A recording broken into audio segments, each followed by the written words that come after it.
Hello అండి. నేను doctor స్పందన Kanaparthi, consultant physician at Renova hospital, Sanath Nagar. చాలా మందికి డయాబెటిస్ అనగానే ఏ డైట్ తీసుకోవాలి, ఏ డైట్ ప్లాన్ ఫాలో అవ్వాలి అనేది చాలా మందికి డౌట్స్ ఉంటాయి. సో సింపుల్‌గా చెప్పాలంటే స్పెషల్‌గా ఏదో డైట్ ఫాలో అవసరం లేదు. మీరు రోజు తీసుకునే డైట్‌లోనే కొద్దిగా కొన్ని పోర్షన్స్‌ని లిమిట్ చేసి కొన్ని వస్తువులని కొన్ని ఏమేమి తీసుకోలేదని నేను చెప్తాను. ముఖ్యంగా బ్రేక్‌ఫాస్ట్ దగ్గరికొస్తే మనం రొటీన్‌గా ఇడ్లీ, దోస ఇట్లాంటివన్నీ తింటుంటాం. వాటిలో ఏంటంటే అండి షుగర్ పెరిగేది ఈ రవ్వ, బియ్యం, గోధుమ పిండి ఇట్లాంటి వాటి వల్లే. సో వీటి ఇంటేక్‌ని మనం తగ్గించాలి. సో ఇడ్లీ చేసుకున్నారనుకోండి, రవ్వ ప్లేస్‌లో జొన్న రవ్వ గానీ, రాగి, ఓట్స్ లాంటివి యూజ్ చేయాలి. వీటికి గ్లైసెమిక్ ఇండెక్స్ అనేది తక్కువ. సో వీటి వల్ల షుగర్ అనేది పెరగదు.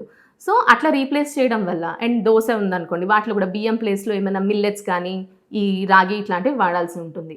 అండ్ చపాతీస్ చేసుకుంటా ఉంటారు. అది మల్టీగ్రెయిన్ చపాతీ లాంటివి యూజ్ చేస్తే బెటర్. బికాస్ వీట్ కానీ రైస్ లాగా ఈక్వల్‌గా షుగర్స్‌ని ఇంక్రీజ్ చేస్తది. కానీ మేము రోటీ అట్లాంటివి ఎందుకు తినమంటామంటే మనకి కౌంట్ ఉంటుంది ఎంత తింటాం అనేది. బట్ అది కూడా ఎట్లా అంటే మల్టీగ్రెయిన్ గానీ, జొన్న రొట్టెలు అట్లాంటివి బెటర్ అనమాట.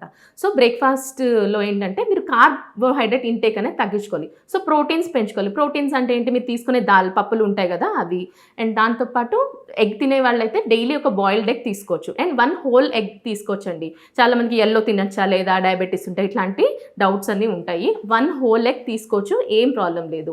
అండ్ మిల్క్ అనేది కూడా తీసుకోవచ్చు. చాలా మందికి డయాబెటిస్ ఉంటే మిల్క్ తీసుకోవచ్చా లేదా అనేది డౌట్ ఉంటుంది. సో మిల్క్ అనేది కూడా తీసుకోవచ్చు.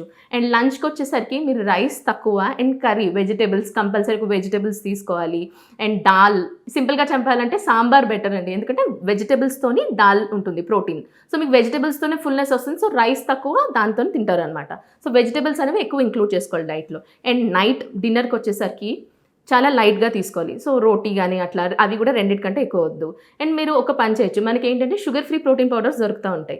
సో మీరు తీసుకునే పోర్షన్‌ని సగం చేసేసి ఈ ప్రోటీన్ పౌడర్‌తో రీప్లేస్ చేసుకోవచ్చు. సో మెయిన్ ఏంటంటే మీరు కార్బోహైడ్రేట్స్‌ని కట్ చేసి ప్రోటీన్ అనేది ఎక్కువ తీసుకోవాలి. సో ప్రోటీన్ దేంట్లో ఉంటుంది, ఎగ్ కానీ, షుగర్ ఫ్రీ ప్రోటీన్ సప్లిమెంట్స్ వస్తాయి అవి యూజ్ చేయొచ్చు మీరు. దాల్‌లో ప్రోటీన్ ఎక్కువ ఉంటుంది. వెజిటబుల్స్ కానీ, ఈ నట్స్, బాదాం ఇట్లా డ్రై ఫ్రూట్స్ ఉంటాయి, సీడ్స్ ఉంటాయి, ఫ్లాక్స్ సీడ్స్ అని, సన్‌ఫ్లవర్ సీడ్స్ అని, పంకిన్ సీడ్స్ వీటిలో కూడా ఈ ప్రోటీన్ అనేది ఎక్కువ ఉంటుంది. అది తీసుకోవాలి. అండ్ నైట్ డిన్నర్ ఎర్లీగా చేసేయాలి. 8:00 లోపు తినాలి. లేట్‌గా తింటే మీకు ఫాస్టింగ్ షుగర్ అనేది ఎక్కువ వస్తుంది.